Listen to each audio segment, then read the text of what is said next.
자, 이번에 알아볼 내용은요, 립스보드, 모니터 쪽에 립스보드의 스위칭볼을 보면, 여기 그림에 지금 제가 표시를 해놨는데, 이 그림에 보면요, 여기가 지금 스위칭부죠? 여기가. FET하고 PWM을 공조해서 우리가 그 스위칭을 한다. 그죠? 요 스위칭부가, 보통 보면 좀 헷갈려 하시는 분이 있어요. 이 PWM하고 FET가 이 단독으로 존재하는 그런 립스보드가 있고요. 그죠? 또 PWM하고 FET가 통합된 그런 소자를 쓰는 파워 스위치라는 소자를 쓰는 그런 이제 스위칭 소자들이 있어요.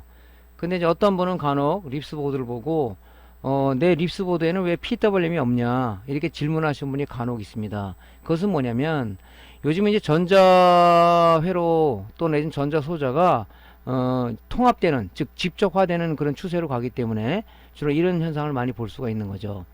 또 하나는 뭐냐면 여러분들 이제 AD보드를 보면 AD보드 넘어가서 AD보드를 보면 AD보드에 보면 보통 이제 그 MCU라고 펌웨어가 들어가 있는 그 MCU 디바이스가 있는데요. 어떤 분은 왜 내 그 AD보드에는 보통 MCU는 품번이 보통 25 앞에 25자로 나가죠. 25X 뭐 나가는데 그 왜 MCU가 없냐 그렇게 질문하시는 분도 있어요. 조금 전에 말씀드렸다시피 소자들이 전부 이제 어떤 그 제품의 경량화, 소형화 또는 집적화를 하기 위해서 보통 이런 소자들이 통합되는 추세로 가고 있는 거죠. 그래서 그 AD보드에 MCU가 없는 그런 제품들은 스케일러 안에 MCU를 통합시켜 놨어요. 그래서 그걸 원칩 스케일러라고 얘기한다. 그죠? 그래서 그런 것들은 뭐냐면 우리가 옛날에는 이제 그런 부분들을 참 펌웨어가 문제 있을 때는 우리가 롬 라이트 하기가 굉장히 롬 업데이트 하기가 굉장히 어려웠어요. ISPG가 출현하기 전에는 방법이 없단 말이에요. 그러니까 AD보드를 교체하고 그랬는데 요즘 이제 ISPG가 나오다 보니까 RGB나 DVI 포트에 꽂아가지고 그죠? 스케일 안에 들어있는 MCU 그죠? MCU 그 안에 있는 펌웨어를 업데이트를 한다. 그런 이제 그렇게 통합되는 추세이기 때문에 그래요. 그래서 이런 스위칭부가 이렇게 있는데 요런 이제 스위칭부가 일을 많이 하다 보니까 그죠? 1차 정류에서 310V를 대전압 콘덴서에 어떻게 됩니까? 이 트랜스를 통해서 FET 드레인에 딱 대기하고 있단 말이죠. 310V가. 그죠? 우리가 지금 그 SMP에서 그 동작 원리 5개 회로에 대한 동작 원리 얘기 드려서 이제 이해는 하겠지만 그죠? 그럼 여기 게이트가 있죠. 그죠? 310V가 대기하고 있지만은 이 PWM에서 아웃풋 단자를 통해서 온오프 스위칭 신호를 주지 않으면 FET는 드레인에서 소스로 전류가 흐르지 못한다. 스위칭을 하지 못한다는 얘기죠. 그래서 이런 일을 많이 하니까 얘가 고장도 많아요. 그래서 이제 우리 립스보드를 보면 2차 측의 출력 전압이 안 나온다. 그럼 물론 대부분이 이 스위칭부 쪽이 이 고장이 많다는 얘기죠. 왜? 일을 많이 하다 보니까. 그래서 이렇게 또 독립적으로 이루어진 독립적으로 펄스 발전하는 PWM과 스위칭을 하는 FET가 독립적으로 이루어진 건 그나마 좀 덜한데 통합으로 되어 있는 거 그죠? PWM과 FET가 통합되어 있는 뭐 DM0565R 같은 그런 파워 스위치 같은 경우는 하나로 다 그죠? 하나로다가 일을 하다 보니까 더 고장률이 높은 거죠. 그죠? 그래서 이제 이런 식으로 이 구성이 되어 있습니다. 또 이제 스위칭부가 많이 동작이 안 되는 부가 뭐냐면 이 PWM은 이 VCC 전압이 공급되지 않는다면 얘는 동작을 하지 않죠. 왜?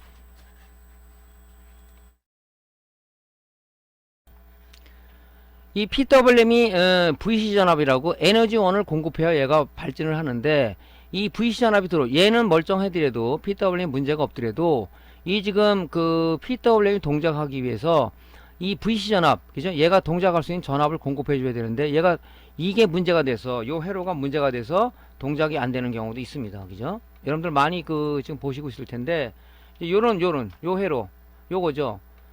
트랜스 일자 측에서 탭을 하나 따가지고 그죠? 제너 다이오드와 저항과 콘덴서를 통해서 이쪽으로 전압이 공급되는데 요 회로가 문제가 되는 경우가 있어요. 주로 문제가 되는 게 요 제너 다이오드가 나간다든가 그죠? 뭐 제너 다이오드 뒷단은 또 이 일반 그죠? 쇼트키 다이오드를 통해서 제너들을 통해서 저항을 통해서 이 VCC 콘덴서를 통해서 들어가는데 이제 이 뒷단에 그죠? 여기 그 쇼트키 다이오드가 있는 경우도 있어요. 근데 대부분 이제 뭐 제너 다이오드를 통해서 저항을 통해서 VCC 콘덴서를 통해서 들어가죠. 얘가 문제가 되거나 아니면 요 콘덴서가 보통 50 마이크로짜리 조그만 걸 쓰는데 얘가 용량 감퇴가 되거나 그랬을 때는 VCC를 공급 안 되니까 얘가 310V가 대기하고 있더라도 PWM에서 발전을 안 해주니까 온오프 스위칭을 안 해주니까 그죠? 얘가 스위칭 단계가 안 되는 거죠.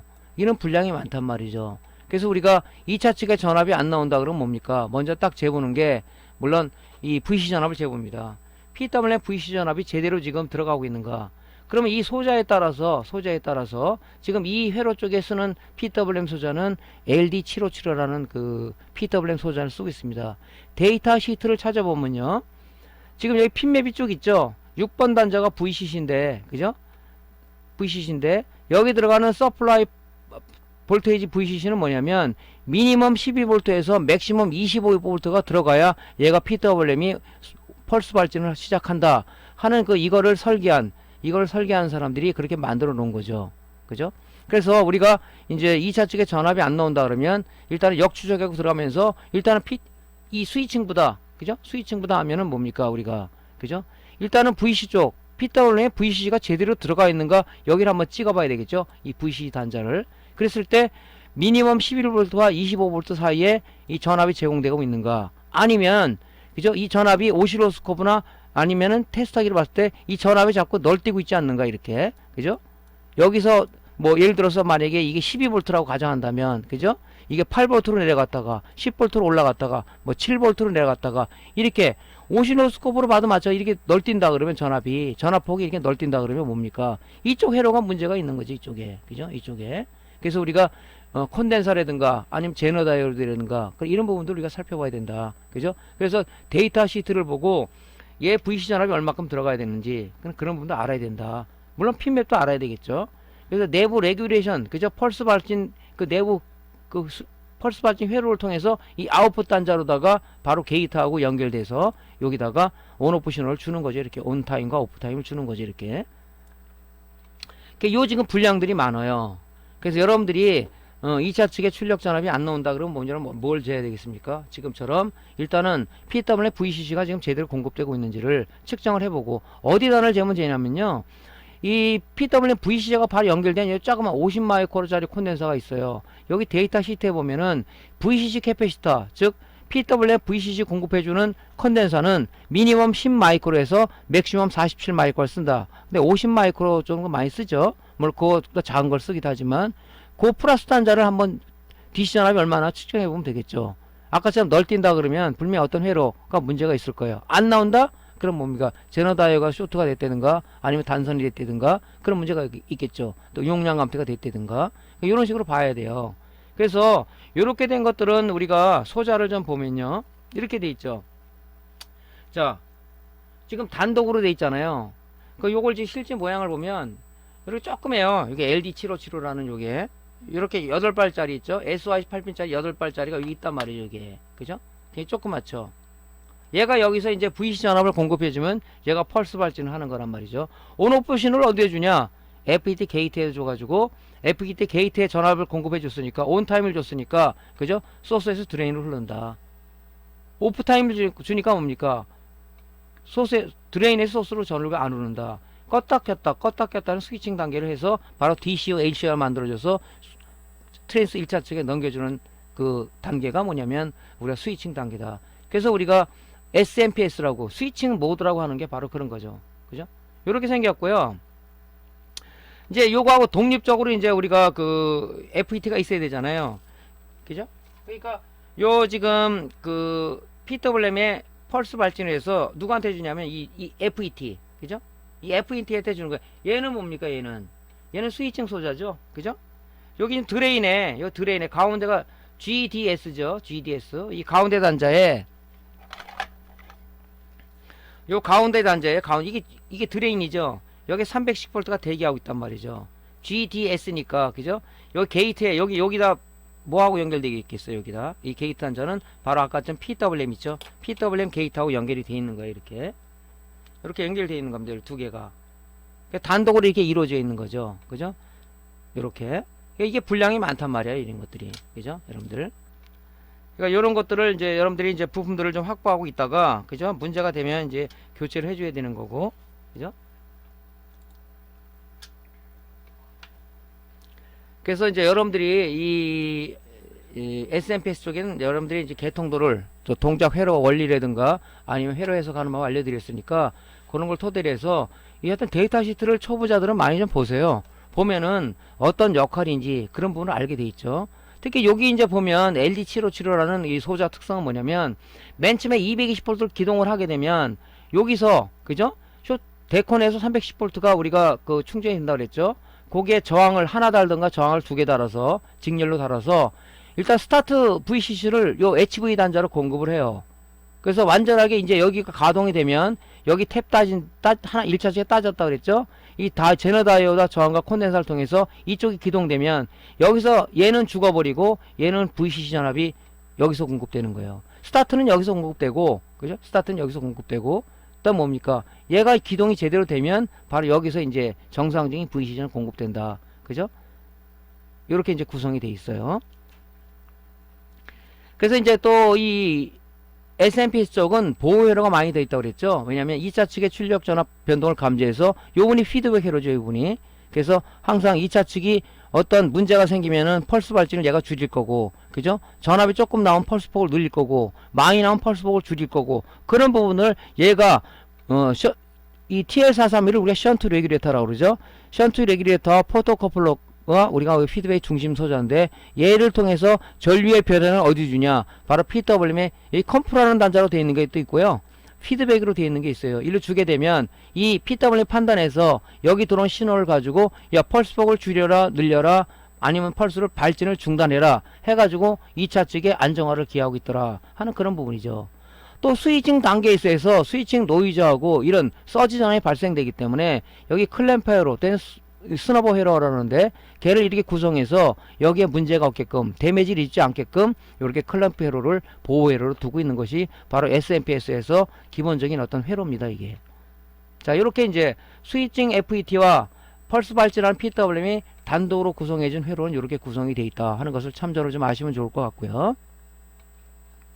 이제 또 하나는 뭐냐면은 여러분들이 이제 좀 당황해 하시는 분 특히 이제 뭐 수리 초보자들이 이제 당황하시는 분이 이제 그 PWM과 F가 통합되는 거예요.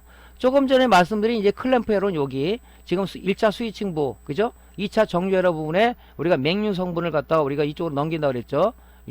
상호 유도의 상호 인덕턴스에 의해서 그 여기 보면 TR이나 FET는 온오프하면서 온오프를 하게 되면 순간적인 서지 전압이 발생이 돼요. 그거를 억제하는 회로를 의미를 하는 거고 또 안에 FET가 온오프 하면서 온오프 껐다 켰다 하면 스파크가 나요. 노이즈가 난다 그러죠. 그 노이즈가 이 드레인 쪽으로 인가돼서 FET 손상되는 경우가 발생하는데 이런 부분들을 우리가 그죠? 흡수하고 저지하는 역할을 하는 것이 바로 이 클램프 또 내지는 스너버 회로라고 얘기를 합니다. 그죠? 그래서 이 부분도 간혹 나가긴 해요. 그래서 여러분들이 여기 지금 보면 쇼트키 다이오드하고 LC 필터를 통해서 이렇게 한다고 그랬는데 요건 뭐지? 하고 한다면 요게 바로 일종의 보호회로다. 보호회로다. 그래서 이렇게 구성이 되어 있다는 것을 여러분들이 이제 참조하시면 되겠습니다. 자, 펄스 발진과 스위칭이 통합된 거. 조금 전에 말씀드렸죠. 초보자들은 아무리 찾아도 내가 PWM이 없습니다. PWM이. 또 간혹 보면요. 아까 조금 전에 앞전에 말씀드린 PWM과 FET가 단독으로 이루어지는데 PWM 보통 그 SOIC 8핀 타입으로 이렇게 다리가 8개가 나와 있는 게 있어요. 이렇게 8개 다리 대부분 나와 있죠. 이렇게 그죠? 근데 FET는 하나 있고 PWM이 있는데 도저히 못 찾겠다고 얘기해요. 6벌짜리 아주 조그만 거 있죠. 이렇게 발이 6개 나온 이런 것도 있어요. PWM이 그게 PWM이에요. 소자가 무지하게 조그맣니다. 그죠? 그런 것도 있으니까 막 그런 것도 있다고 참조를 하시고요. 자, 통합된 게 있어요. 회로 구성은 똑같아요. 똑같은데 뭐냐면 아까 여기 트랜스 1차 이 지금 대전압 콘덴서에서 310V가 충전해서 이 트랜스를 타고 트랜스를 타고 여기 지금 FET가 있었단 말이죠. 여기 FET가 있었죠. 드레인에 310V가 대기한다 그랬죠. 여긴 지금 보시면 회로에 이 FET가 없어요. 쭉 따라가 보면 여기 그죠? 여기에 지금 이 아까 펄스 발진과 스위칭 F에 통합된 그죠? DM056R 같은 이런 소자를 좀 많이 쓰는데 이 하나가 딱 돼 있는 거예요. 얘는 다리가 보통 6발 7발 나와 있죠. 그죠? 이런 걸 써서 얘가 스위칭하고 펄스 발진 스위칭하고 스위칭을 같이 하는 거예요. 여기서 여기 드레인 단자가 있죠. 내부에서 이제 내부에서 이 310V가 여기 걸리는 거죠. 드레인에. 여기 이제 뭐냐면 FED가 통합되어 있는 거니까. 그럼 내부에 발진회를 통해서 스위칭 단계를 여기다 주게 되면, 그죠? 이 게이트 쪽이 안에 있는데, 이 안에 내부 게이트 쪽으로 주게 되면 해서 이쪽으로 나오는 거죠. 맥류가. 그죠? 그렇게 되면 이제 트랜스 1차 측에 걸어주니까 변화하는 전류를 1차 측에 걸어주니까 2차 측에 유도기를 발생돼서 쇼트키 다이오드와 LC 필터를 통해서 우리가 원하는 12V, 5V를 만들어낸다. 그렇게 얘기했죠. 이렇게 돼 있어요. 그러니까 이거 보고 당황한단 말이죠. 그래서 아까처럼 펄스 발진을 하는 PWM과 스위칭하는 FET가 단독으로 이루어진 것은 고장이 조금 덜한데 이런 것들은 지금 하나로다가 역할을 하다 보니까 고장률은 좀 더 증가한다. 그렇게 봐야죠. 얘 공급되는 VCC 전압도 여기 지금 보면 VST라고 되어 있는데 얘도 DM0565R도 전원을 꺼지면 먼저 스타트 VCC를 갖다 여기서 대전압 콘덴서 310V를 전압 강화 회로를 통해서 여긴 저항을 두 개 썼네요. 직렬로다가 써가지고 VST에다 VCC를 공급한 다음에 얘가 정상적인 동작을 했을 때 뭡니까? 이 VCC 전압을 트랜스 1차 측에 탭을 하나 따서 다이오드와 그죠? 저항과 다이오드와 제너다 여기 콘덴서와 제너다이를 통해서 VC 전압이 여기서 공급되는 거예요. 여기 공급이 되면 얘는 끊겨버리는 거죠. VC 전압이. 요것도 아까처럼 LD757처럼 그런 식으로 구조를 가지고 있어요. 여기서 다른 또 PWM 같은 거, 이 파워 스위치나 PWM 같은 거는 여기서 안 받는 경우도 있죠. 그래서 우리가 데이터 시트를 좀 봐야 된다. 이 VSTR이 뭐냐 도대체. 그런 걸 여러분들 데이터 시트를 찾아봐야 되겠죠. 물론 회로도도 봐야 되겠고. 자, 그래서 여기 보면 오퍼레이팅 서플라이 커런트가 있어요. 그죠? 이게 VC 전압이란 말이죠. 얘는 뭡니까? DM0565R은 미니멈 10V에서 18V 사이에 전압을 공급해줘야 얘가 동작을 한다. 그죠? 동작을 한다. 이렇게 구성이 되어 있는 겁니다. 그죠? 다른 회로는 똑같죠? 피드백으로 있고. 단지 여기서 이제 이 우리가 스위칭부에서 스위칭 중심 소자를 독립으로 썼느냐 아니면 통합된 디바이스 썼느냐 그렇게 이제 되어 있는 거죠. 그 여러분들이 이제 딱 감 잡으면 뭡니까? FET는 다리가 3개가 나와 있는데 뭔가 방열판에 연결되어 있는 거 보니까 이게 다리가 많이 나와 있어. 그럼 여러분들이 나름대로 감을 잡아야 되겠죠. 아, 스위칭 부분하고 PWM이 통합되어 있는 파워 스위치가 그게 이 디바이스구나. 이렇게 보시면 되겠죠. 모양은 여러분 실제 모양 이렇게 생겼어요. 다리가 이렇게 생겼다고요. 다리가 많죠? 그죠? 다리가. 그러니까 이게 뭐냐면 안에 내부에서 이 디바이스가 PWM하고 FET가 여기 하나 이 디바이스에 들어가 있는 거예요. 그래서 이게 뭡니까? 히트싱크가 이렇게 딱 물려 있죠. 여기가 나사로 조여가지고 그죠? 이것도 많이 나갑니다. 요거는 어떻게 측정한다 그랬죠? 그죠? 그라운드를 기점으로 해서 그라운드 기점에서 VCC하고 우리가 전연저항 VCC를 우리가 공통 단자로 해서 저항 모드로 놓고 각 단자 간의 전연 저항을 측정했을 때 그죠? 수십 킬로에서 수 메가옴이 나온다 그랬죠. 근데 이게 오hm 단위로 떨어진다. 그럼 얘가 뭐 쇼트가 되면 0.0 뭐 이렇게 나오겠지만 얘가 이제 진행성 불량이다 그러면 오hm 단위로 떨어진단 말이죠. 그래서 이걸 이제 갈면 되는 거죠. 자, 그래서 여러분들한테 참조하라고 좀 말씀을 드린 거고요. 좀 AD보드도 말씀드린다면요. AD보드에 보면, 우리가 AD보드에서 제일 많이 나가는 게 뭐냐면, 물론 이제 뭐, 전에 콘덴서 많이 나가겠죠. 하지만, 아답터 타입으로 들어오거나, 립스보드 넘어오는 것들은 보면, 요런 이제 보통, 스위칭, 레귤레이터를 많이 써요. 이렇게 생긴 거. 다리 5발짜리, 그죠? 뭐, DM0565R이라든가, DM2576, 뭐, 50-이라든가, 뭐, 이런 소자를 쓴다든가 그래서 12V가 들어가서 요 안으로 12V가 1번 단자 들어가서 내부의 펄스 발진 스위칭 에러를 통해서 2번 단자 2번이 아웃풋 단자죠. 아웃풋 단자를 통해서 우리가 맥류가 나온다. 맥류가 나오다 보니까 이거를 우리가 소자가 바로 쓸 수가 없다. 그래서 쇼트키 다이오드와 LC 필터를 통해서 우리가 5V DC를 만들어낸다. 그런 얘기죠. 얘도 일을 많이 하다 보니까 그죠? 이게 열이 많이 나요. 얘도 열이 일반 LDO 레귤레이터라든가 드랍아프 레귤레이터 덜 나지만 그죠? 얘도 지금 소자가 좀 많이 손상되는 편이죠.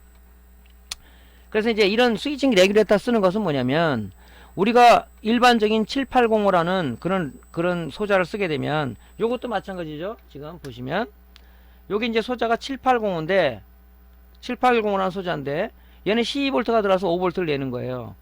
그럼 이거 쓰면 되지 왜 이걸 쓰냐? 왜 굳이 스위칭을 해서 이렇게 다시 쇼트키 다이 LC 필터를 통해서 하냐 그런 이제 의구심을 가질 수가 있는데 7805는 12V가 들어가서 5V를 내지만, 그죠? 얘가 최대 전류를 1A 밖에 생성을 못 해줍니다.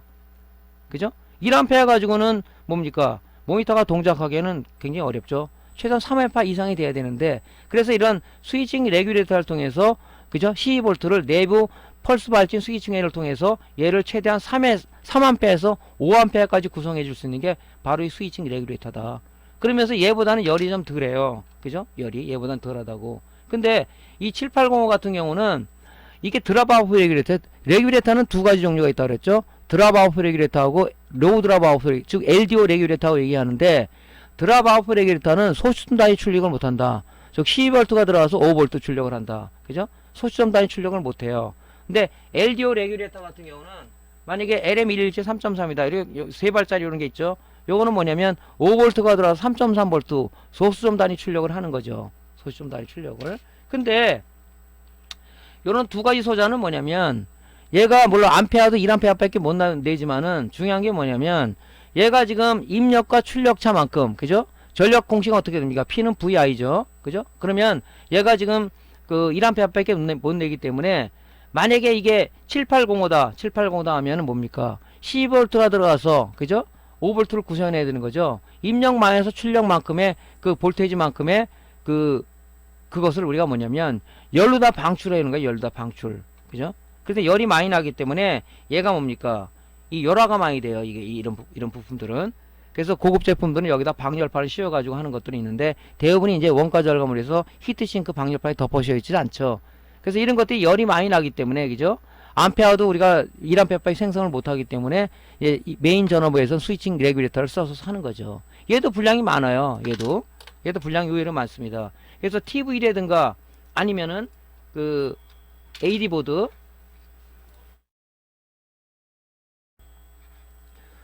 그런 곳에서 이제 보통 그 이 레귤레이터 같은, 조금 전에 보인 레귤레이터가 우리가 진행성 불량이라든가 이런 것들이 많아요. 물론 그 소자 불량도 많지만, 전원 소자 앞뒷단 입력과 출력에는 뭐가 붙어 있다고 그랬죠? 전해 콘덴서가 붙어 있습니다. 걔가 용량 감퇴가 되더라도 이 레귤레이터가 제 기능을 발휘 못한다. 내부적으로는 레귤레이션 동작을 통해서 출력을 주는데, 입력에서 적은 전압을 공급해주고, 그 다음에 출력에서 나온 전압을 콘덴서를 통해서 좀 더 안정적인 전압을 공급해 줘야 되는데, 용량 감퇴가 되다 보니까, 그죠? 출력을 약한 전기를 공급해 주다 보니까 최종 부하가 필요하는, 그죠? IC에서는 동작이 오동작이라든가 동작을 안 하는 경우가 발생되는 거죠. 자, 그래서 이제 이렇게 통합된 것이 있다. DM0526 같은 거 많이 쓰는 소자죠.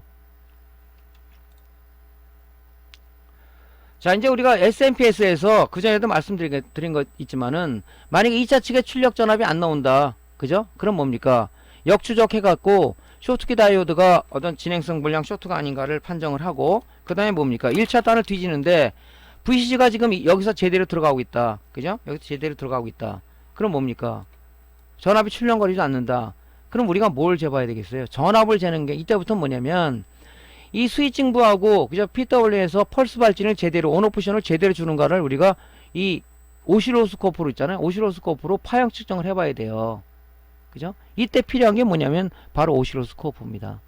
그래서 자, 여기 지금 아웃풋 단자로 우리가 온오프 신호가 나온다 그랬죠? 요런 구형파 신호, 얘가 온타임이고 얘가 오프타임이죠. 얘가 온타임이고 오프타임이에요.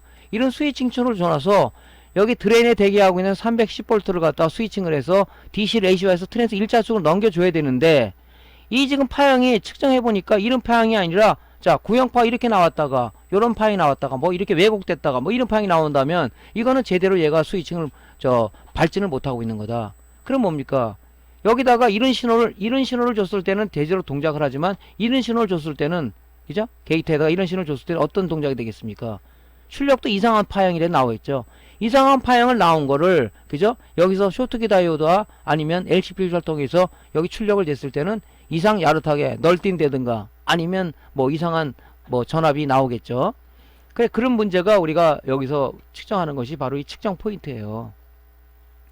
물론 여기 PWM의 아웃풋 단자하고 지금 이 FET 게이트하고 연결되니까 여기를 찍던 여기를 찍던 관계는 없어요. 그리고 똑같은 파형이 나온단 말이죠. 그죠? 자, 얘는 LD치로는 통합되는 거라고 그랬죠? 그죠? PWM과 FET가 통합되는 하나의 그 디바이스, 통합되는 그 디바이스이기 때문에, 그죠? 얘는 지금 단독으로 되어 있는 거죠. 이게 단독으로 통합되어 있는 게 아니라 지금 여기 보면 드레인에 스위칭이 있단 말이죠. 여기 드레인 단자에. 그죠? 얘가 여기서 8점 온오프 신호를 주게 되면 310V의 그 펄스 발진을 스위칭을 해가지고 뭡니까? 이 맥류 성분을 만들어내는데 그 신호가 바로 이런 형태의 신호예요. 이런 형태의 신호입니다. 이런 형태의 신호. 이 파형이 맥류 파형이 이렇게 고르게 일정하게 나와야 되는데 이 파형이 뭐 이렇게 나왔다가 뭐 어떤 왜곡돼서 이렇게 나왔다가 뭐 얘가 정형적인 파형인데 이런 게 안 나온다. 그럼 뭡니까? 얘가 지금 여기서 문제가 뭐가 있는 거예요. 그죠? 그래서 이런 파형을 우리가 머릿속에 익혀야 되고 그 다음에 2차 측을 통해서 우리가 맥류 성분이 넘어간다는데 쇼트컷의 앞단에 보면 우리가 이 트랜스를 재든가 아니면 쇼트키 다이오드 쪽을 우리가 뭐 1번 3번으로 들어가서 2번으로다가 DC가 나온다 그랬죠. 1번 3번 핀을 여기다 찍어도 이런 파형이 나와야 된단 말이죠. 그래서 여러분들이 이제 자꾸 이런 파형들을 머릿속에 스스로의 어떤 그 데이터를 잡아라 하는 게 뭐냐면 고장 내용이 들어왔을 때 이런 파형을 보고 아 이거 뭐 문제가 있구나. VC 전압이 많이 출렁거리는데 그럼 VC 어떤 그 생성하는 그 회로에 문제가 있지 않을까? 그 거의 고쳤어요. 고쳤는데 정상적으로 VC가 나와. 근데 파형이 또 널뛰고 있어 이렇게. 그럼 이건 소자 불량이겠구만. 그리고 이제 갈 수 있는 그런 나름대로다가 고장을 갖다가 추적해서 그 머릿속에 있는 데이터와 고장 데이터와 비교했을 때 여러분들이 뭐냐 판단할 수 있는 기준이 쓴다 그런 얘기죠. 그래서 이런 파형들을 볼 때 오실로스코프라는 장비 굉장히 중요하다. 그죠? 그런 부분을 이제 말씀드린 겁니다. 자, 이렇게 측정 포인트는 여기다 하는 것을 한번 말씀드렸고요. 자, 이제 또 중요한 게 뭐냐면은 우리가 이제 그 립스보드는 SMPS 파트하고 인버터 내지는 컨버터 파트가 따로 독립된 걸 하나 합쳤다는 것이 립스보드죠. 그래서 LCD 인버터 파워 서플라이다 이렇게 얘기했죠. 그러면 이제 뭡니까? 인버터 쪽을 얘기한다면 인버터 쪽은 뭐예요? 그죠? LCD 모니터는 뭐로 돼 있죠? 똑같은데 뭐냐면 광원이 틀리다. 광원이 CCFA로 돼 있다. 백라이트가. 그죠? 형광등 방식으로 돼 있어요. 형광등. 얘는 뭡니까? AC 교류를 공급해줘야 형광등이 켜져요. 형광등에 DC를 가면 형광등이 켜지겠습니까? 안 켜지죠.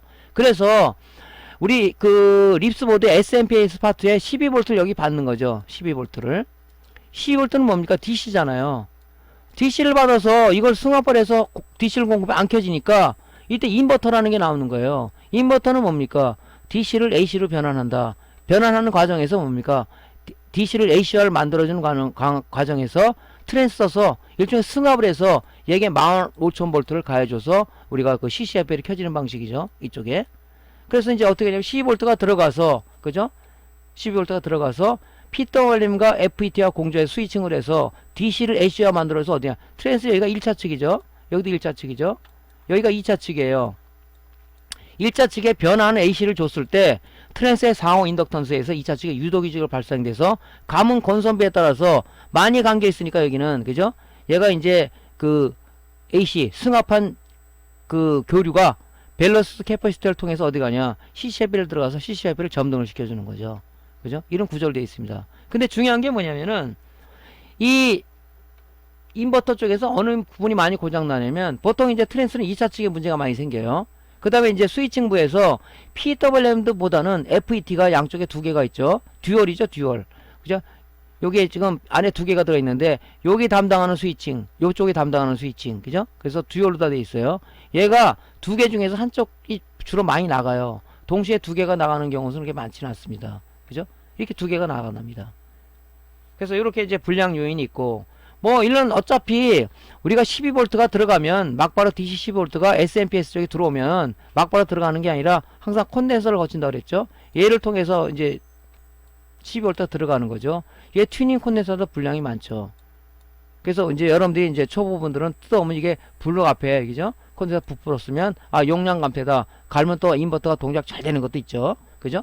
일단은 얘가 이렇게 부풀어 용량 감퇴 됐다는 것은 딴 데도 데미지가 입을 수가 있다. 그래서 다른 데도 기본적인 점검이 필요하다. 그런 얘기죠. 자, 우리 한번 그 플로우를 보면요. 일단 SMPS에서 12V가 들어오게 되면 그죠? 일단은 뭡니까? 얘가 이게 FET예요. 스위칭 FET라고 해. 이게 FET. 예? FET 드레인에 12V가 딱 대기하고 있는 겁니다. 이렇게 드레인에. 자, PWM 뭡니까? 12V 중에서 전압 강화 회로를 통해서 이 소자에 요구하는, 그죠? 서플라이 파워 볼테이지가 미니멈에서 맥시멈 전압을 얘가 전압경을 통해서 여기 VCC에 공급해주고 있을 겁니다. 그죠? 그러면 얘가 동작되더라도 PWM 인버터, PWM IC, 얘가 PWM이라고 보통 얘기를 하죠. 인버터 IC라고 얘기해도 PWM으로 얘기도 합니다. 얘가 동작을 합니까? 동작을 안 해요. 인버터 쪽에 있는 PWM은 VCC가 공급돼서 동작을 안 합니다. 우리가 SMPS 쪽에서는 PWM이 뭡니까? VCC로 공급만 해주면 그냥 얘가 펄스 발전을 한단 말이죠. 근데 인버터 쪽이라든가 컨버터 쪽은 아니에요. VCC만 공급될 때라도 얘는 발진 안 하고 동작 대기하고 있는 거예요. 그때 뭐냐? AD 보드를 통해서, 그죠? MCU에서 연산된 온오프 트리거 신호가 바로 이 PWM의 온오프 단자 내지는 이네이블이라고 표시 많이 돼 있죠. 온오프로 들어갔을 때, 그죠? 뭐냐면 동작 트리거 신호를 주는 거죠. 줬을 때 뭡니까? 얘가 펄스 발진을 해서 FET의 드레인에 대기하고 있는 12V를 여기 게이트에 가해주는 거죠. 여기 게이트가 있다면 게이트 가해주면은 대기하고 있던 12V가 스위칭을 해서 뭡니까? DC를 AC화를 만들어줘서 요게 이제 오시럴 서킷이죠. 요를 통해서 뭡니까? 이게 DC가 AC화를 된 거예요. 그죠? 그래서 이게 하이 볼테이지 트랜스포머, 그죠? 이 트랜스란 말이죠. 1차 측에다 가해주게 되면, 그죠? 가해주게 되면 이제 변하는 전류를 줬으니까 트랜스가 상호 인덕턴스에서 2차 측에 유속일이 발생되더라. 그래서 뭡니까? 이쪽에 백라이트를, 그죠? 점등을 시켜주는 거죠. 점등을. 근데 이 전자회로는 뭡니까? 피드백 회로가 다 구성되어 있다고 그랬죠. 2차 측의 출력 전압 변동을 감지해서 항상 일정한 전압을 유지해주도록 유지를 하고, 또 2차 측에 어떤 그 큰 문제가 생겼을 때는 다시 피드백 회로를 통해서 어떤 그 정지 기능을 해주는 이런 피드백 회로를 항상 감시하고 있는 그런 회로가 되어 있습니다. 그래서 이 어떤 그 정보 전달을 PWM의 어떤 피드백 또는 컴프 단자를 줬을 때 얘가 펄스 폭을 줄이거나 늘리거나 펄스 발진을 중지해서 2차 측에 문제가 없게 얘가 유도하는 것이 바로 그거다. 예를 들어서 백라이트가 두 개가, 네 개가 이렇게 지금 연결되어 있죠. 당기는데 이 하나가 CCFL이 단선이 났어. 그럼 뭡니까? 피드백이 감지를 하는 거지. 이쪽으로 전류가 공급이 안 되네? 그죠? 그때 뭐 피드백이 감지해서 프로텍션을 거는 거죠. 그래서 야, 여기 2차 측에 문제가 있어. 그죠? 얘도 2차 측이니까. 그럴 때 뭡니까? 피드백을 해서 이쪽 신호를 갖다가 PWM의 그 피드백 단자로 줘서 야, 문제가 있어. 그럼 PWM, 야, 펄스 발진 중지해라. 그래서 가동을 중지시키겠죠. 그럼 뭡니까? 우리가 CCFL이 깜빡했다 꺼지는 이유가 바로 그런 프로텍션이 걸리는 거죠. 그래서 이제 이런 회로가 이렇게 구성이 돼 있다. 그죠? 요게 이제 인버터 쪽이고요. 자, 인버터 쪽의 회로는 좀 전에 말씀드린 그겁니다. 12V가 들어와서, 그죠? 12V에서 FET 드레인에 딱 대기를 하고 있고요. 이렇게 대기하고 있고. 그 다음에 이제 뭡니까? 그죠? PWM VC 전압은 12V를 통해서 전압 강화를 통해서 VC가 공급이 되고, 이제 여기서 온오프 시그널이 들어왔을 때, 온오프 시그널이 들어왔을 때, PWM의 이네이블 단자, 또는 온오프 단자를 줘서, PWM 그대에서 동작 트리거 신호를 받았기 때문에 펄스 발진 시작한다. 그래서 아웃풋 신호를 어디 줍니까? 아웃풋 신호를. 그죠? 아웃풋 신호를 우리가 뭐냐면, 여기, 듀얼 FET 쪽에, 게이트 쪽에다 공급을 해주는 거예요. 그럼 뭡니까? 드레인의 대기하고도 12V가 스위칭을 해서 뭡니까? DC를 AC화로 만들어줘서 트랜스 1차 측에 가해주다 보니까 2차 측에 유속기를 발생해서 CCFL을 켜주게 되더라. 그리고 항상 2차 측에 출력 전압 변동을 감지하는 피드백 회로를 통해서 항상 2차 측에 출력 전압의 안정화를 기하고 있더라 하는 것이 이 회로도예요. 그죠? 이게 이제 그 뭡니까? 인버터 쪽의 회로도다. 그러니까 지금 한 내용들은 바로 이렇게 이제 구성이 되어 있는 거죠. 인버터 동작 조건은 항상 제가 말씀드리죠. VCC나 12V가 공급되면 되는 거고요. VCC가 플러스가 있으면 그라운드가 있어야 되겠죠. 마이너스가 공급이 돼야 되고, 그 다음에 뭡니까? 온오프 시그널. 왜 이게 온오프 시그널이 필요하다고 그랬죠? PWM에 스위칭을 하기 위해서, 그죠? 인버터 쪽 PWM은 VCC만 공급만 돼도 안 된다. 그죠? AD 보드로부터 온오프 시그널, 즉 동작 트리거 신호를 받았을 때 이 PWM이 펄스 발진을 한다. 그죠? 그래서 이 온오프 시그널이 필요한 겁니다. 그래서 보통 보면 이제 PWM 하나가 있고 FET가 양쪽에 두 개가 있어요. 그럼 왜 PWM 두 개가 아니냐? 얘는 듀얼로 동작하죠. 한쪽은 이쪽, 한쪽은 이쪽으로 동작하는 거고, 여기 이제 고주파 트랜스가 있을 거고요. 그런 식으로 이제 동작이 되는 거죠. 조금 들은 내용들은 여기 이렇게 회로도 뒤에 보면 보통 이제 PWM이 립스보드 같은 경우는 PWM FET가 뒷면, 회로 뒷면 거기에 있고요. 그 다음에 단독으로 되어 있는 것은 보통 앞에 이렇게 장착이 되어 있죠. 자, 컨버터는 인버터가 뭐가 틀리다고 그랬어요? 자, 인버터는 그죠? 형광등을 켜줘야 되기 때문에 SMPS에서 DC를 받아서 스위칭 회로를 통해서 AC로 만들어서 트랜스를 통해서 승합해서 고압 방전을 통해서 우리가 뭘 어떻게 준다 했습니까? 형광등을 켜준다 그랬죠.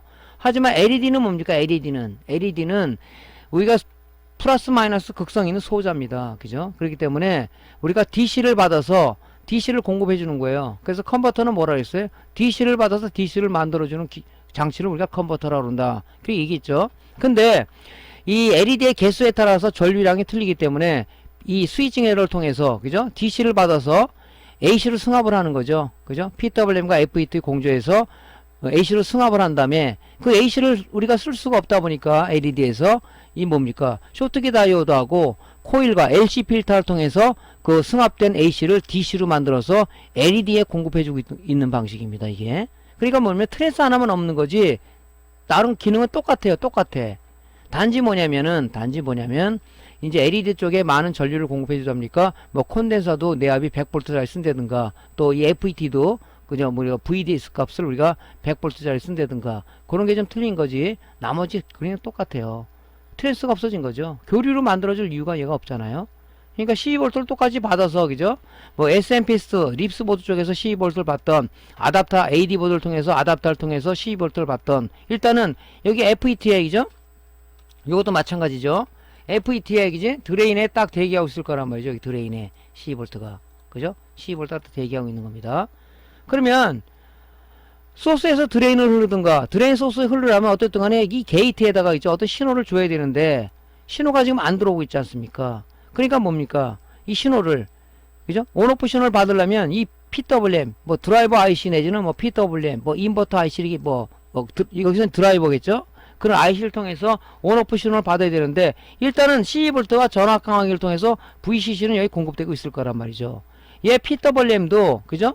VCC만 들어왔다고 동작되는 것이 아니라 여기 이네이블 단자로 요 온오프 단자로다가 이 동작 트리거 신호가 전달이 돼야 이 PWM 판단했을 때 야 동작 신호헬에 펄스 발전을 시작하게 돼 있죠. 그 신호 어디가 넘어온다? AD 보드로부터 MCU를 타고 연산된 온오프 트리거 신호가 어디로 들어가냐면 바로 여기 온오프 단자로 들어갔을 때 얘가 이제 펄스 발전해서 온오프 스위칭 신호를 어디 주냐? 바로 이 게이트에 주는 거죠. 그래서 드레인에 대기하고 있던 12V를 스위칭해서 그죠? DC를 AC화로 만들어서 이 회로를 통하는 거죠. 통해서 어떻게 줍니까? 그죠? 통해서 DC를 그죠? AC화 했으니까 그죠? DC를 AC화 했잖아요. 승합을 한 거죠. 승합을 했으니까 뭡니까? 이걸 LED에 교류를 공급해 줄 수 없다 여기다가. 그러다 보니까 요 회로를 통해서 그죠? 초스키 다이오드와 그죠? 콘덴서와 코일을 통해서 필터 회로를 통해서 이 승합된 AC를 DC로 바꿔서 이 백라이트에 그죠? 백라이트는 플러스 마이너스 극상이 있다 그랬죠? 여기다가 공급을 이렇게 해주는 거죠. 그랬을 때 동작이 되더라. 컨버터도 마찬가지로 인버터처럼 이 휘드웨어 회로가 있죠. 항상 2차 측의 출력 전압을 변동을 감지해서 항상 그 2차 측에 올바른 전압이 나오도록 유도하고 또 문제가 됐을 때는 펄스 발진을 중지시킴으로써 문제를 해결한다. 이렇게 돼 있죠.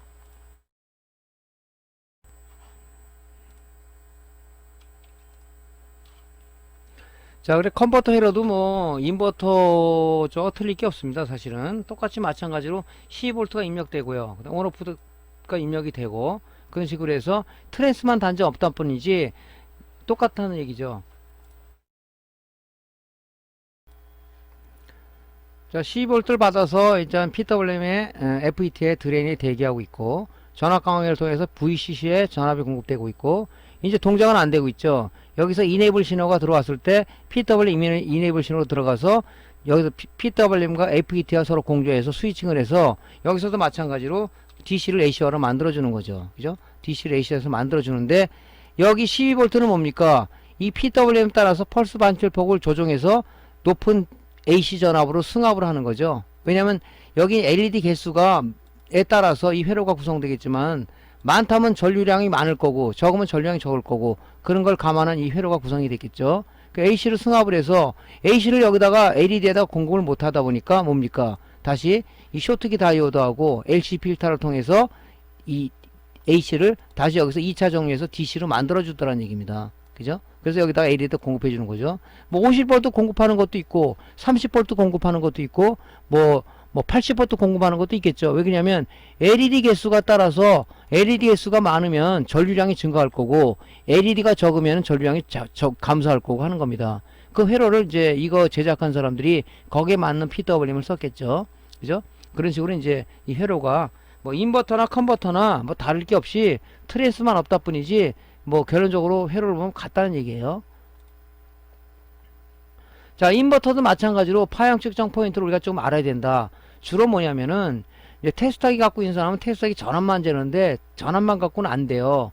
전압이 들어가는 건 제대로 나올 수가 있지만은 실질적으로 안에 여기 내부에 어떤 회로를 통해서 발진하고 스위칭을 하는데 그 안에는 단순하게 다리만 우리가 뭐 8개 나오고 뭐 20개 나오고 했지만은 실제 안에 내부 회로는 굉장히 복잡해요.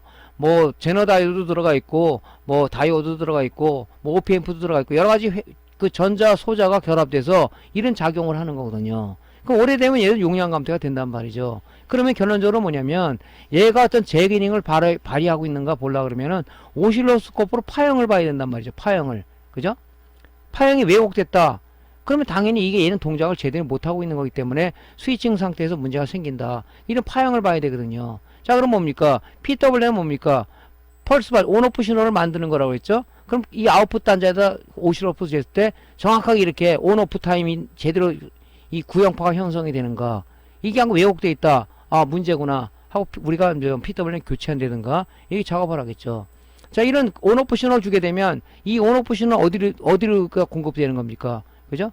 이제 FET의 게이트에다 공급되는 거겠죠. 이미 12V를 공급해서 드레인에 딱 대기하고 있단 말이죠. 그럼 뭡니까? 드레인에 대기하고 있다 해서 소스에서 드레인으로 전류가 흐릅니까? 아니죠. FET 게이트에 어떤 신호를 줬을 때 바로 뭡니까?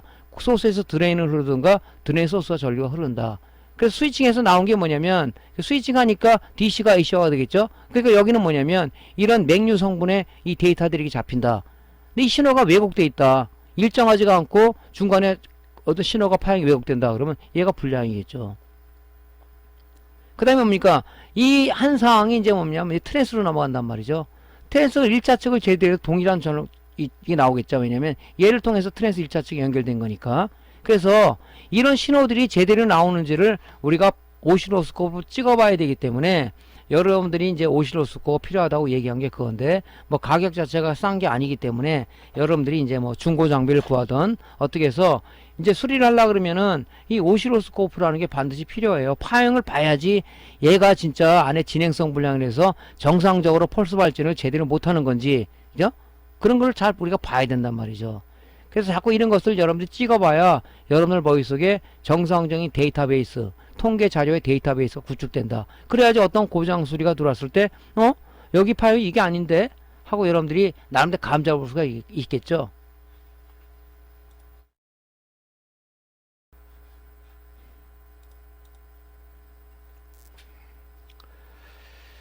자, 우리 이제 주로 이제 TV든 뭐 모니터든 우리가 고장 요인을 많이 가져오는 게 이제 백라이트 불량도 많죠. TV도 마찬가지로 백라이트 불량이 많습니다. 백라이트 광원은 두 가지라고 그랬죠. 형광등 방식의 CCFL 방식이 있고 LED 방식의 LED 백라이트 방식이 있다.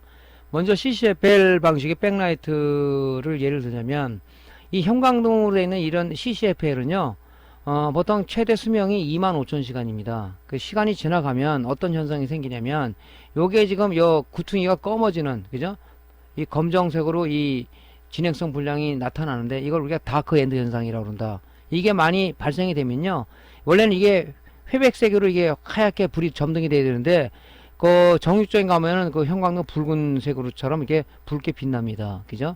그럴 때는 이제 이걸 교체를 해야 되겠죠. 그래서 요런 이제 그 다크 엔드 현상 때문에 어떤 화면이 이 밝게 해서 광원을 비춰줘야 되는데 뒤에서 붉은 광원이 비춰주다 보니까 뭐 간혹 뭐 이렇게 화면에 보면 이렇게 상에 2개, 하에 2개가 들어있는데 백라이트가 자 위에 건 정상인데 밑에 게 지금 이런 다크 엔드 현상으로다가 이 점등 이 불빛이 붉은색으로 된다면 뭐 이만큼 쪽은 여기는 화면이 깨끗하게 나오는데 여기는 화면이 무슨 단풍 물든 것처럼 붉은색으로 표시가 된다 이런 얘기죠. 이 CCFL 불량이 많아요. 물론 패널 불량도 있을 수가 있어요. 간혹 보면 패널 불량이라고 교체로 오는 사람도 없지 않아 있다 이거죠. 그럼 먼저 뭐냐면 이 CCF로부터 확인해 봐야 되죠. 액정을 드러내고, 그죠? 얘를 우리가 백라이트 테스트하기로 했을 때 이게 어떤 붉은색이 나온다 그러면 얘만 갈아주면 되겠죠. 근데 사실 두 개 중에서 얘만 가는 게 아니라 얘도 오래 썼기 때문에 이왕 갈려면 새 거로 두 개 양쪽에 상하로 갈아주는 게 좋겠죠. 그래서 이 백라이트 불량도 많다. 그죠? LED 백라이트 같은 경우도 마찬가지죠. 그죠? 마찬가지예요. 이게 점등이 되다 보면 뭐 일부가 안 들어오는 부분이 있고 들어오는 부분이 있고 그러잖아요. TV 같은 경우도 여러분들 많이 접할 수 있을 텐데 음성은 나오는데 화면이 흑화 현상이 아무것도 안 나와. 거의 백라이트 불량이 많죠. 그래서 이제 뭐 특히 이제 모니터 같은 경우는 이 패키지를 하나하나 갈지 않고 그냥 LED 바를 이렇게 맞는 거 있지 않습니까? 뭐 26인치용, 뭐 20인치용 이런 거를 파니까 사다가 그냥 우리가 선이 안 맞으면 개조해가지고 우리가 이제 이거를 그 LED 백라이트를 붙이죠. 근데 TV는 그 다이렉트 방식이기 때문에 굉장히 LED 배가 많고 좀 우리가 이 구입해드려도 안 맞는 게 많아요. 그러니까 결론적으로 뭐냐면 그 안에 있는 패키지를 갖다가 우리가 부품을 구입해서 우리가 이제 핫플레이트로 붙이는 작업을 한다. 그죠? 근데 이게 사실은 CCFL에 비해서 LED가 좀 수명이 긴데 수명이 길지는 않은 것 같아요. 보면 뭐 어떤 그 제조사별로다가 품질의 어떤 단가가 높고 낮은 거에 따라서 좀 이 견디는 수명이 오래 가고 안에 그런 것 같습니다. 우리 콘덴사도 보면은 뭐 저가형 콘덴사, 고가형 콘덴사 뭡니까? 수명이 장시간용, 단시간용 있듯이 그렇잖아요. 이 LED도 그런 게 아닌가 이건 생각이 듭니다.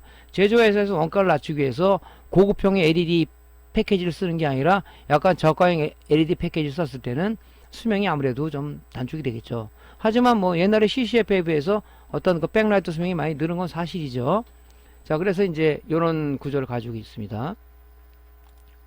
그래서 간혹 이제 여러분들이 보면 LED CCFL 방식의 그 광원을 가진 백라이트를 LED로 우리가 개조하는 사람 많죠. 그럼 어렵지 않잖아요. 자, 만약에 저기 립스보드 쪽에 인버터가 있다 그러면 다 드러내고, 그죠? 컨버터, 맞는 컨버터를 거기다 대고 우리가 동작 조건이 뭐라 했습니까? 12V 그라운드, 그 다음에 뭡니까? 온오프 시그널 3개 단자만 우리가 SMP 쪽에 연결해 주면 된다고 그랬죠. 그 다음에 이제 액정을 드러내고 요런 CCFL이 들어있는 거를 갖다 드러냅니다. 드러내고 오다가 LED 바를 붙여주면 되잖아요. 어려운 게 아니죠, 사실은. 이제 원리를 알았으니까 여러분들이 이제 할 수가 있겠죠. 자, 모니터의 주요 대표적인 고장 소자는 뭐냐면요. CCFL 또는 LED 패키지 불량이 많습니다. 조금 전에 말씀드렸죠. CCFL은 보통 최대 수명이 25,000시간인데 보통 이렇게 오래 쓰다 보면 형광등의 끝이 검게 변하는 다크핸드 현상으로 해서 우리가 형광등이 밝게 빛나야 되는데 적색으로 빛난다든가 아예 끊어져서 안 나온다든가 그런 부분이 많죠. 그래서 우리가 이제 이런 거를 불량을 테스트할 때는 이 백라이트 테스터기를 우리가 자작해서 만들든가 완제품을 사든가 해서 우리가 테스트를 해보는 거죠. 켰을 때 뭡니까? 이게 상태가 정상 상태가 아니다. 불빛 상태를 보고 이게 붉게 빛난다. 그럼 진행성 불량으로 교체해 주면 되겠죠. 이 의외로 불량이 많습니다. 이게 LED바 같은 경우는 여러분들이 요런 하나를 패키지를 교체해도 되지만, 그죠? 교체해도 되지만 요런 이제 모니터 같은 경우는 그냥 하나 그냥 발을 사다 갈아요. 근데 TV는 틀리죠. TV는 이게 지금 100% 맞는다는 보장이 없어요. 그러니까 기존에 패키지가 다 나갔다 그러면 뭐 LED 바를 사서 교체를 해줘도 되지만 뭐 하나 정도 나갔다 그러면 뭡니까? 여기 확산 렌즈를 띄고, 그죠? 여기 있는 LED 패키지를 구입해다가 여기다가 이제 붙이시면 되겠죠. 그래서 LED 바 같은 경우는 우리가 이제 이런 LED 바 테스터기가 있어요. 그죠? 백라이트 테스터기는 우리가 뭐 보통 하나만 가지면 여러 인치형을 공동으로 쓸 수 있지만 이 LED 백라이트 테스터기는 안 그렇단 말이죠. 왜 그러냐면 LED 개수에 따라서 공급되는 전류가 틀리기 때문에, 그죠? 이런 어차피 이제 만든 제품을 완제품을 써야 된다는 얘기죠. 여러분이 만들 수 있다면 만들어도 되지만 그러면 얘 같은 경우는 여기다 만약에 LED가 하나를 댔을 때 얘가 전류량을 감지해서 얘가 원하는 만큼만 전류를 공급해 준다는 얘기죠. 그죠? 그래서 우리가 이제 이걸 댔을 때, 그죠? 뭐 불이 안 들어온다. 걔는 뭐 단선된 걸 거고, 뭐 불이 약간 서서히 점등 내면서 한참 있다 들어온다. 그러면 걔는 진행성 불량이 있죠. 그런 것만 우리가 이제 가려주면 되겠죠. 그래서 이제 이런 테스터기가 필요한 거예요. 저 또 큰 문제가 뭐냐면 LED에서 이 용량 감퇴지, 용량 감퇴. 콘덴서가 이 멀쩡해요. 멀쩡하면서도 이 용량 감퇴가 되다 보니까 제가 뭐라고 그랬죠? 여러분들한테 큰 거 하나 가르쳐야죠. 이 전자소자 앞뒷단에는 뭐가 있냐면은 반드시 콘덴서가 붙어 있습니다. 그죠? 자, 여기 하나 예를 한번 들어볼게요. 자, 이건 이제 아답터 방식의 모니터죠. 12V가 이렇게 인가되면 이 12V가 스위칭 레귤레이터 1번 단자로 바로 들어갑니까? 아니죠. 여기 12V 콘덴서 이를 거치게 되죠. 그죠? 거쳐서 얘가 이제 아웃풋을 내부의 발진 스위칭 회로를 통해서 2번 단자로 맹류 형태가 나오는데 그걸 당장 DC로 쓸 수 없다 보니까 여기 쇼트키 다이오드를 거쳐서 LC 필터를 거쳐서 아웃풋이 콘덴서로 전달이 돼요. 그럼 뭡니까? 얘가 이 LDO 레귤레이터를 보면 얘가 인풋이 되겠죠. 여기서 인풋에 가해주고 이 LDO 레귤레이터는 뭡니까? 레귤레이션 동작을 통해서 아웃풋이 나오는데 만약에 3.3V형 레귤레이터다 그러면 5V를 받아서 3.3 나오는데 이 3.3V가 바로 이 소자에 들어갑니까? 아니잖아요. 콘덴서를 거치게 돼 있어요. 그죠? 콘덴서를 거쳐서 얘 소자에 공급되는 겁니다. 그럼 왜 저 콘덴서가 꼭 앞뒷단에 있냐? 이 모든 이런 이 전자 제품들은 이 전자 소자가 스위칭하는 소자들이 많아요. 또 외부에서 입력되더라도 어떤 노이즈를 잡아주는 필터링 역할을 해주는 게 있고 또 하나는 뭡니까? 좀 안정적인 전압을 공급해주기 위해서 콘덴서를 거친다. 그런 두 가지 목적이 좀 큰 거지요. 그죠? 근데 이게 뭐냐면 단골 메뉴로 불량으로 등장을 합니다. 그죠? 겉은 멀쩡해요. LVDS 케이블만 꽂으면 인버터 CCF로 들어오는데 패널이 동작을 안 되는 거예요. 왜 그러냐면 다른 소재도 문제가 있겠지만 얘가 용량 감퇴가 되다 보니까 그죠? 충분한 전기를 어떤 스위칭 회로에 공급을 못 해주고 이런데 공급을 못 해주다 보니까 결론적으로 뭐냐? 진행성 불량으로 동작이 안 된다. 그죠? 그런 경우가 많이 발생이 돼요. 그래서 요런 단골 메뉴로 동작하는 게 콘덴서 용량 감퇴예요. 물론 초보자들은 이렇게 툭 튀어나오거나 그죠? 이런 것들을 보면 콘덴서 배불렀네 하고 갈지만은 그죠? 이렇게 된 건 모르잖아요. 그래서 우리가 이제 이 필요한 게 뭐냐면 뭐 오래 수리하다면 그분이야 다 갈면 돼 하고 알지만 그게 원포인트잖아요. 많이 수리해보고 많은 이론을 아는 사람들은 원포인트가 가능하다고 얘기했죠. 그렇지 않은 사람은 모른단 말이죠. 그럼 뭡니까? 여러분들은 테스트 지그를 사용할 수밖에 없다. 그래서 이제 다기능 테스터를 많이 이용하죠. 그래서 이제 이런 콘덴서를 떼어가지고 측정을 한번 해보는 거예요. 자, 예를 들어서 얘가 지금 2200 마이크로짜리 콘덴서예요. 그죠? 여기 붙어있던 거를 콘덴서는 실장 상태에서는 좀 측정이 불가능하다 그랬죠? 불가능한 것보다도 좀 정확한 거 측정할 수 없어. 회로가 연결되다 보니까 떼어가지고 측정해야 되겠죠? 측정을 해보니까 얘가 뭡니까? 2200 마이크로가 1630으로 용량이 감퇴가 되어 있는 거예요. 그렇다면 뭡니까? 충분하게 여기 충전되어 있는 전기를 이 연결되어 있는 소자에다가 여기 소자에다가 여기 레귤레이터가 이렇게 있다면요. 이렇게 레귤레이터가 있어요. 다리가 3개 나와 있죠. 이렇게. 그죠? 그럼 아웃풋 단자는 같이 연결되어 있죠. 이렇게. 자, 인풋에다가 여기 콘덴서가 하나 있어요. 인풋에다 가해주고 레귤레이션 동작을 통해서는 아웃풋은 뭡니까? 콘덴서를 거쳐서 최종 부하에 여기다가 IC에다 공급을 해주게 되는데 자, 2200 마이크로의 정전 용량을 가지고 충분한 전기를 갖고 공급해줘야 되는데 전기가 딸렸어요. 얘가 제대로 동작이 되겠습니까? 자, 여기는 입력은 정상이라도 아웃풋에 연결된 콘덴서 용량 감퇴가 되어 있다. 얘가 3.3V가 내더라도 그죠? 여기 지금 용량 감퇴가 있어요. 정확하게 이게 충전이 되겠습니까? 안 되잖아요. 그러니까 뭐냐면 얘는 3.3V라는 밥을 먹어야 되는데 3.0V로 1V 차이 나도 얘가 문제가 생긴단 말이죠. 하다 보니까 뭡니까? 얘가 오동, 난 몰라 하고 뇌사를 상태가 되거나 아니면 오동작을 일으키는 주범이 많이 뭐냐면 바로 이 콘덴서입니다. 그래서 우리가 이런 측정기를 측정해 봐서 측정을 해보면 돼요. 새 거는 뭐냐면 좋은 콘덴서들은요 2200 마이크로라면 보통 2300에서 2400까지 나옵니다. 높게 나오는 건 좋은 거죠. 우리는 뭐냐면 이 표기명을 보고 쓰는 거니까 왜 이 2200인데 2400이 나오지? 이거 안 되는 거 아니야? 그렇게 생각해서는 안 된다. 우리는 표기명을 쓰고 보면 되는 거예요. 콘덴서 만든 사람들이 2200짜리를 쓰더라도 용량이 오버되면 뭐 큰 문제가 없기 때문에 그냥 그렇게 쓰라고 이제 한 거겠죠. 우리는 뭐 제작자가 아니다 보니까. 그래서 이렇게 측정을 해서 쓰는 겁니다. 얘가 단골 메뉴로 등장하기 시작하죠. 콘덴서가. 우리 립스보드도 마찬가지죠. 2차 측의 용량 감퇴 무지하게 많이 됩니다. 그죠? 그런 부분을 우리가 측정을 한다. 또 이제 저항 같은 경우는 리스보드에서 보면요. 저항 같은 경우들은 이 보통 어디가 아니면 1와트짜리 이 저항인데, 그죠? 이 저항인데, 요거는 이제 뭐냐면 스위칭 회로 쪽에 보면 어디에 많이 달려있냐면, FET의 소스에 많이 달려있습니다. 이 션트 저항이라고 얘기하는 거죠. 보통 뭐 이렇게 데미지 입어서 이 피막이 날아가 버리죠. 얘는 안에 탄 거예요, 탄 거. 그죠? 이런 것들은 우리가 눈으로 이렇게 봐서 이건 갈면 되지만, 요것도 용량 감퇴가 된 것은 우리가 측정을 해봐야 돼요. 테스트하기로. 측정을 해서 정확하게 이 내가 몰드 저항에 이런 이 색디표에 이 계산치하고 여기 측정한 값이 맞는가. 그래서 색디 저항 같은 건 여러분들이 색디표를 외우라고 그랬죠. 전기전자 기초과정에 다 있습니다.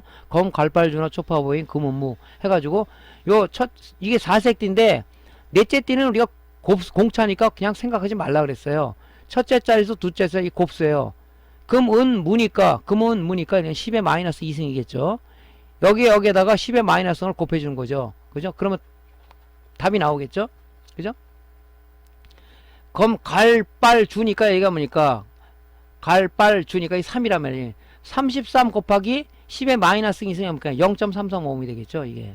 이런 식으로 빨리 여러분들이 읽을 수 있는 그런 걸 머릿속에 외우게 된다. 그래야지 이 표기된 값과 측정된 값이 오차가 있을 때는 얘를 교체해야 되겠죠.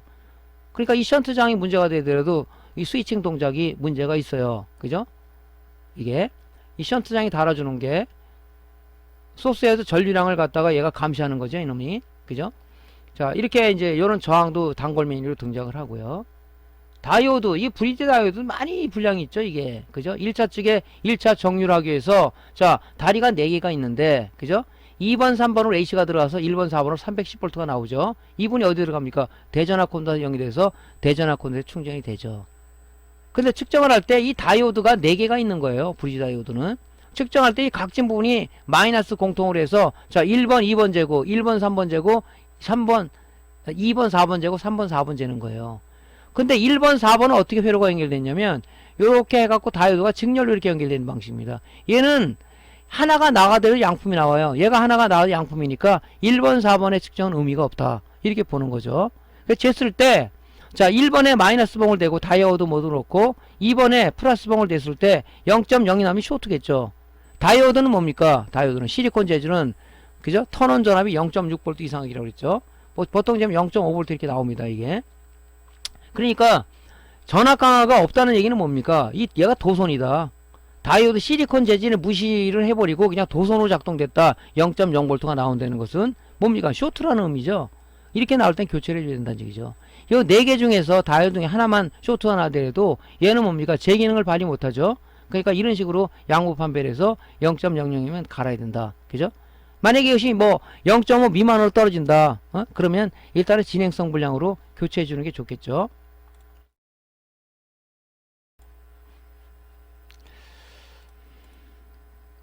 자, 쇼트키 다이오드. 쇼트키 다이오드 립스보드 쪽에 보면 립스보드 2차 측에 우리가 2차 정류를 하기 위해서 트랜스 2차 측으로 넘은 맥류 성분을 쇼트키 다이오드와 LC 필터를 통해서 우리가 2차 정류해서 에이드 보드가 필요한 5V하고 인버터나 컨버터가 필요한 12V를 거기서 2차 측에서 만들어낸다. 그때 쓰는 게 뭡니까? 이 쇼트키 다이오드거든요. 쇼트키 다이오드. 그래서 보통 다리가 3개가 나와 있는데, 자, 1번, 3번으로 맥류가 들어가서 2번으로다가 DC가 나오는 거죠. 측정할 때는 뭐냐면은, 측정할 때는, 여기다가 지금 뭡니까? 요 가운데가 공통이죠? 가운데가, 여기가. 가운데다 마이너스 봉을 대고 양쪽에 댔을 때 0.3V, 탈거 상태에서는 보통 0.3V가 나오면 정상입니다. 이 실장 상태에서 검사해도 돼요. 실장 상태에서 0.15V 이상이 나오면 정상이다. 그죠? 그 이하로 내려가면 문제가 있겠죠? 이런 측정하는 겁니다. 근데 여기에 쇼트 다이오드가 나가는 경우도 많아요. 그러니까 여러분들이 실장 상태에서 점검을 하던 아니면은 탈거 상태에서 하던 이렇게 측정하면 된다. 그죠? 그래서 이렇게 이제 쇼트키 다이오드도 분량이 좀 많다. 라는 얘기를 드립니다. 자, 제너 다이오드. 이거 어디 쓴다 그랬죠? 제너 다이오드. 립스보드에 보면 스위칭부에 PWM이 있는데 펄스 발전하는 PWM에 VC 전압을 공급해 주기 위해서 항상 안정적인 VC 전압을 공급해 주기 위해서 우리가 뭡니까? 그죠? 그 제너 다이오드를 통해서 마지막에 뭡니까? PWM 콘덴서를 통해서 들어갈 때 바로 이제 이 제너 다이오드를 쓰게 되는 거죠. 제너 다이오드는 뭐냐면 입력과 부하 변동에 관계없이 항상 일정한 전압을 제공해 주는 안정화 회로, 즉 정전압 회로라고 얘기했죠. 그죠? 그 얘는 뭡니까? 이 잴 때 재질에 따라서 5V형이 있고 12V형이 있고 18V형이 있는데 일단은 측정할 때는 요 까만 부분이 이 에노드 아니 캐소드 부분이죠. 마이너스 부분.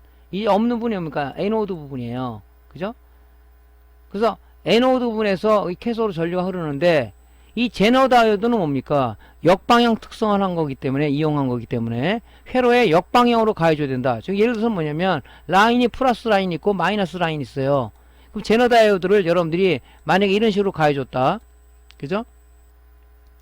이렇게 역방향으로 플러스에서 마이너스를 가해주고 그죠? 마이너스엔 플러스 역방향으로 가해줘야 그 제너 다이오드 역방향 특성을 이용한 거예요. 예를 들어서 XY 좌표상에서 보면 이 0V 기준이죠. 그죠?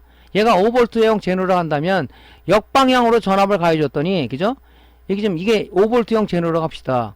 여기 여쪽에는 안 통하다가 5V 역방향으로 5V를 가해주면 여기서부터 뭐냐면 기하적으로 아주 안정된 전압이 흐르더라. 그죠? 그래서 회로에 역방향으로 가해줘야 되는 거예요. 근데 초보자들은 어떻게 하냐면 이 회로 그 논리 그 이론을 모르고 이게 플러스 라인 마이너스 라인 있으면 여기다가 이렇게 그죠? 여기다 이렇게 정방향으로다가 회로 연결해 준 사람이 있어요. 얘는 어떻게 되겠습니까? 얘는 쇼트잖아요. 왜? 얘가 턴온 전압이 0.7V다 보니까 그죠? 이렇게 가해주면은 얘가 흐르는 전압이 턴온 전압이 뭡니까? 이렇게 했을 때는 그죠? 이렇게 했을 때는 턴온 전압이 0.6V 안 흐르다 0.7V 기어없어 흐르다는 얘기는 뭐냐면 얘가 도선으로 작동한다. 즉 0.7V라는 것은 전이차가 없다는 거죠. 결론적으로 뭡니까? 얘가 도선이야 도선. 플러스 마이너스 쇼트가 되면 어떻게 됐어요? 이 연결되면 도선으로 쇼트가 되겠죠. 우리 가정에서 220V 콘센트에 어떤 그 다리미는 게 쇼트가 됐어요. 그러면 콘센트에 이렇게 두 개 꽂아서 쓰는데 이게 쇼트의 도선이니까 우리 분전반에 있는 차단기가 내려가 버리죠. 마찬가지로 이 제너 다이오드는 역방향 특성을 이용한 거기 때문에 정방향을 하게 되면 그죠? 턴온 전압이 0.7V이기 때문에 결론적으로 전이차가 없다. 전이차가 없다는 얘기는 결론적으로 도선으로 작동이 쇼트 된 거다. 이렇게 보시면 되죠. 그러니까 회로에 항상 역방향으로 접속해 줘야 되는 것이 하나의 진리죠. 이거는. 그죠? 이렇게 검사하면 됩니다.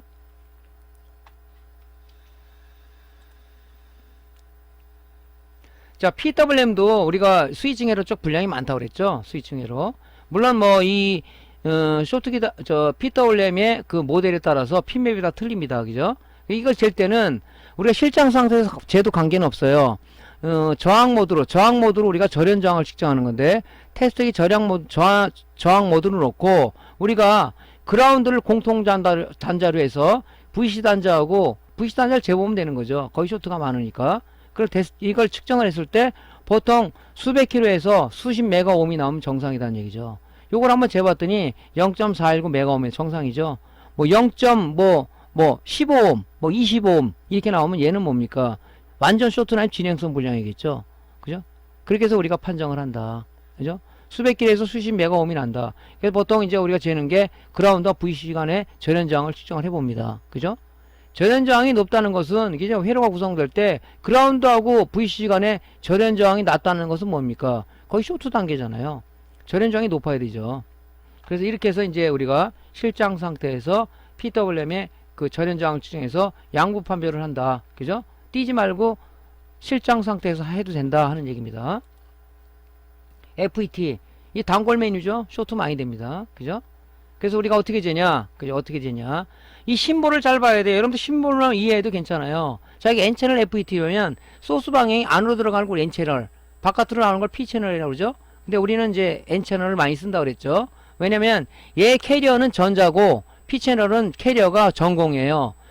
전자 스피드가 전공보다 빠르기 때문에 우리가 N채널 TR, N채널 FET를 많이 쓴다 이거죠. 그죠?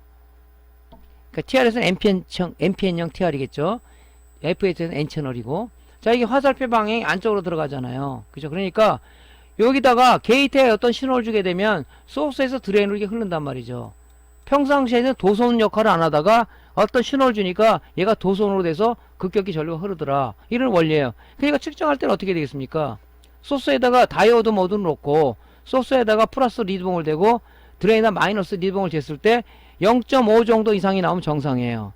여기 0.4 이하 떨어진다. 진행성 불량. 0.0V가 측정된다. 쇼트. 도선이니까. 도손이니까. 그죠?